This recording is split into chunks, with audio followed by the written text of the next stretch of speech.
সেনাপ্রধান জেনারেল ওয়াকারুজ্জামান বলেন, army medical college হাসপাতাল চিকিৎসা সেবায় গুরুত্বপূর্ণ ভূমিকা রাখবে।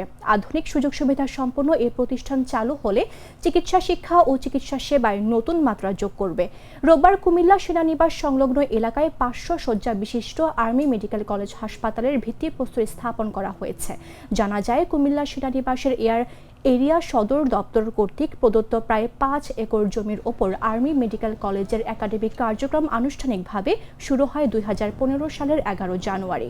এরপর অবকাঠামোগত উন্নয়নের অংশ হিসেবে সেনাবাহিনীর নিজস্ব অর্থায়নে সেনানিবাস সংলগ্ন প্রায় 7.7 একর জমির ওপর কলেজটির স্থায়ী ক্যাম্পাস নির্মাণ করা হয়েছে। সেনাপ্রধানের আনুষ্ঠানিক উদ্বোধনের মধ্য দিয়ে এই স্থায়ী ক্যাম্পাসের কার্যক্রম পূর্ণাঙ্গভাবে শুরু হলো। একই সঙ্গে কলেজের পাশে 500 শয্যা বিশিষ্ট আধুনিক হাসপাতাল নির্মাণের ভিত্তিপ্রস্তর স্থাপন করা হয়, যা ভবিষ্যতে চিকিৎসা সেবা সম্প্রসারণে গুরুত্বপূর্ণ অবদান রাখবে। বর্তমানে আর্মি মেডিকেল কলেজ কুমিল্লায় প্রায় 250 জন শিক্ষার্থী অধ্যয়নরত রয়েছে।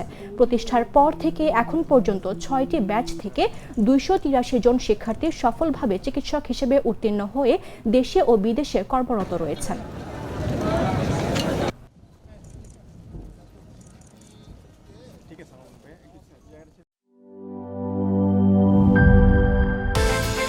বিকাশ পেমেন্টে 10,000 টাকার বেশি অফার। শপিং চলছে তো।